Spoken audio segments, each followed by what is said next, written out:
네, 오늘은 두 분이 추천해 주시는 올해 마지막 히든카드가 될 텐데 예. 자, 어떤 종목이 나올지 기대해 주시고요. 그 전에 목표가 도달한 종목부터 리뷰하겠습니다. 박준현 운용형님께서 추천해 주셨던 종목이에요. 12월 20일에 추천해 주셨던 엑시콘입니다. 이번 주, 지난주에 워낙에 이 종목이 또 급등하는 모습이 나왔죠. CXL에 대한 모멘텀을 좀 받아가는 모습이었고요. 짧은 기간 동안에 무려 41%의 수익률을 달성합니다. 1차 뛰어넘어서 2차 목표가까지 단숨에 지금 뛰어넘은 상황인데 앞으로의 전망 어떻게 보세요?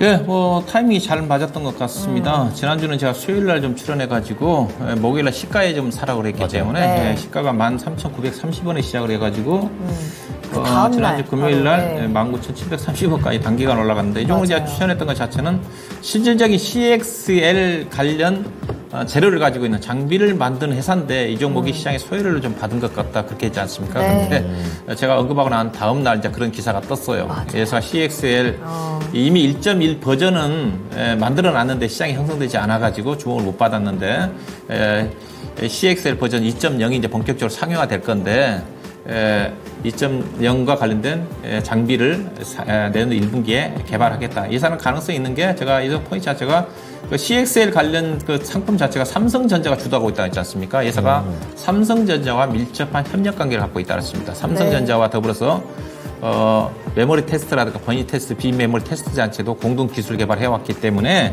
아마 충분히 그 CXL 관련 쪽에서 가장 제가 보기에는 앞으로도 만약에 관련 쪽의 장비 시장에 형성되는 과정 속에서 가장 돋보이게 실적이 나올 수 있는 그런 회사다. 앞서 이제 코리아 서킷 같은 경우는 다른 PCB 쪽의 매출 비중이 워낙 많기 때문에 관련 CXL과 관련된 부분 자체가 크게 반영되지는 않습니다. 근데 회사는 주력 장비가 될 가능성이 크거든요. 그렇게 본다면 매출액 단위도 1,000억 정도밖에 안 되는 회사이기 때문에 탄력이 필 수가 있다고 좀 봐야 될 것 같고요. 전략으로 따지면 여전히 앞서 이제 CXL 관련 테마 종목들이 앞서 꺾이지 않았다고 그렇지 않습니까? 오킨스 전자라든가 종목들이 경고 종목이 올라가고 있고 이 종목은 아직 경고 종목이 아니에요. 덜 올랐다는 겁니다. 관련 종목들이 100% 이상 올라왔기 때문에 그래서 지난주에 이틀 동안 워낙 급등해서 오늘까지 조정을 좀 받았는데 여전히 추가적으로 관심 가져야 될 것 같아요. 재료가 노출 좀 됐고 CX 관련 쪽에 재료 자체가 여전히 진행되기 때문에 그래서 16,800원 정도 전후가 아마 저점이 좀 될 것 같고요. 그래서 목표 주가는 제가 18,000원 정도 잡아 도달을 했지만은 목표 주가를 높여서 충분히 이 종목은 24,000원 정도까지는 상승이 가능하지 않겠는가. 주가는 대체적으로 관련 종목들 100% 이상 올라왔거든요. 이 종목도 13,000원대, 14,000원대도 올라왔기 때문에 어떻게 보면 28,000원까지 갈 수가 있습니다. 시가총액 단위로 이 종목 2,000억이 안 돼요. 최소한 이 종목 시가총액 3,000억 정도는 가야 된다고 보고 있기 때문에 그래서 관심은 여전히 보유하고 계신 분들은 목표 주가를 높여서 22,000원도 좀 보시고 추가적으로 매수를 염두에 두신 분들은 16,800원 정도에서 여전히 관심권에서 접근할 필요가 있지 않겠는가. 만약 추가 매수하신 분들은 15,000원을 이탈한 시점에서는 손절하는 전략도 함께 대응을 염두에 두시면 될 것 같습니다. 네. 자, 그러면 오늘의 히든카드 빠르게 만나볼 텐데요. 오늘은 키워드 어디서 잡아볼까요? 앞서 제가 제약주 쪽과 관련해가지고 좀 세밀하게 해가지고 ADC, 항체 약물 접합제와 관련된 종목 쪽에서 종목을 찾아보도록 하겠습니다. 네. ADC에 관련해서 한 번 더 좀 확실하게 좀 포인트 정리해 주시면 예. 일단은 ADC라는 것 자체를 이해를 해야 되는데 ADC, A의 약자가 엔티바디입니다. 항체고, 그 다음에 D가 드러그, 약물, 그 다음에 컨제게이트라는 게 약물 접합제입니다. 약물 전달하는.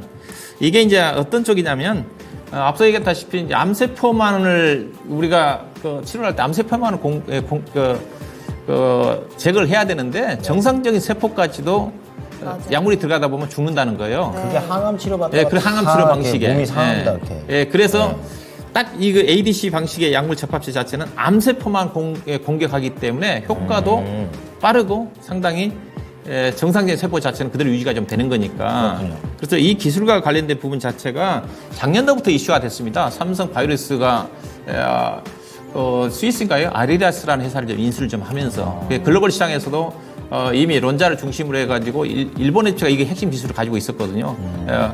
대규모 M&A가 좀 지중이 좀 될 정도로 글로벌 시장에 비만 치료제와 알츠하이머와 더불어서 이제 블루오션 시장으로 주목을 하고 있다고 좀 봐야 될 것 같은데 이 시장이 올해 시장에서는 그 77억 달러 정도, 우리나라 돈은 10조 원 정도, 그 다음에 2029년도는 387억 달러, 그다음 51조 원 정도까지 시장이 형성될 거란 전망이거든요. 그래서 글로벌 대형 제작사들이 지금 과감하게 적극적으로 투자에 나서고 있다. 그렇게 보셔야 될 것 같고요. 네.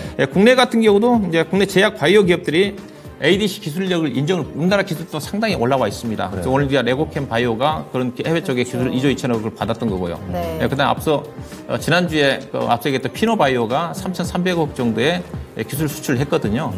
그래서 우리나라 기업도 상당히 기술력 인정을 좀 받고 있는 쪽이라 좀 보시면 될 것 같고요. 그래서 국내 바이오 같은 경우는 이런 기술력을 갖고 있는 회사들, 그다음에 제약회사들 같은 경우는 이들 쪽에 투자에 적극적인 회사들을 중심으로 해가지고 앞서 이제 피노바이오가 올해 IPO가 된다 한다면 상당히 그때까지 계속 시장에 주목을 받을 수가 있을 것 같으니까 이쪽에 관심 좀 가져볼 필요가 있지 않겠다 봐야 될 것 같습니다. 네. 자, 그러면 ADC 관련해서 어떤 종목들이 있는지 후보 종목들로 한번 살펴보도록 하겠습니다. 6가지 히든카드 들어오고요. 바로 뒤집어 볼까요? 자, 앞서 말씀해 주셨던 삼성 바이오로직스 또 대형주 들어와 있는 가운데 뭐 레고캠, 동아 ST 그리고 ABL 바이오, 안국약품 또 앞에서 또 탑3로 꼽아 주셨던 종목이고요. 오늘 했던 레고캠 바이오 그리고 알테 오젠이 후보에 들어 있습니다. 자, 이 가운데 히든카드 종목은 어떤 종목이죠? 예, 동아 ST를 좀 해봤습니다. 알겠습니다. 동아 ST를 꼽아 주신 특별한 이유가 있을까요?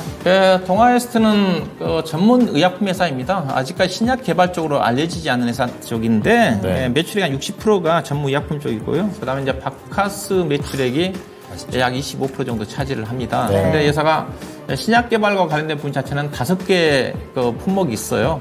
안정적으로 매출이 좀 나오고 있다고 보시면 될 것 같은데 회사가 이제 향후에 이제 올해 이제 회사가 내년도죠. 내년도에 회사가 기대할 수 있는 것 자체가 크게 3가지입니다. 바이오 시밀러와 관련해 가지고 스텔라라는 부분 자체가 미국 FDA 신청을 해놓고 있는 상태고요. 그다음에 당뇨 치료제, 그다음에 비만 치료제도 현재 지금 개발 중에 있는데 회사도 현재 JP모건 헬스케어 컨퍼런스에 지금 참여해 있거든요. 관련해 가지고 비만 치료제 중심으로 관련 계약 성사 여부도 약간 좀 기대할 수 있지 않겠는가 그런 전망도 있는 것 같습니다. 국내에 이제 비만 치료제로 본다면 한미약품 얘기를 좀 많이 하고 있지 않습니까? 그다음에 중소형 회사의 보령이라든가 회사도 비만 치료제에 상당히 적극적으로 나서고 있다. 그다음에 이제 핵심 자체는 제가 이제 ADC 관련 종목이라고 그랬으니까 회사가 국내 이제 비상장 회사 중에서 가장 기술력 갖고 있는 회사가 이제 피노바이오라고 그랬고, 그다음에 앱티스라는 회사가 있는데 회사도 링크 플랫폼과 관련된 핵심 기술을 갖고 있는 회사인데 회사가 최근에 12월 달에 거의 경영권을 다 인수를 했습니다. 종속회사로 편입을 했거든요. 그래서 이와 관련된 쪽으로 좀 부각되지 않겠는가 뭐 그렇게 좀 보셔야 좀 될 것 같고요. 그래서 충분히 실적도 꾸준히 좋아질 수 있는 쪽이고 올해 내년도에 신약 개발과 관련된 모멘텀도 있기 때문에 충분히 중장기로 우상향하지 않겠는가 그렇게 보시면 될 것 같고요. 매매 전략으로서는 내일 이제 배당락 날이지 않습니까? 근데 뭐 배당제도 개선에 따라 가지고 배당락 되는 종목도 있고 안 되는 종목도 있을 건데 예산은 내일 좀 배당금이 작년도 600원 정도 했거든요. 그래서 약간 600원 정도 배당락이 좀 될 겁니다. 그러면 내일 약간 좀 떨어질 거예요. 약간 200-300원 정도.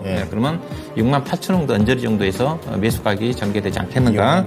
그렇게 보시면 될 것 같고요.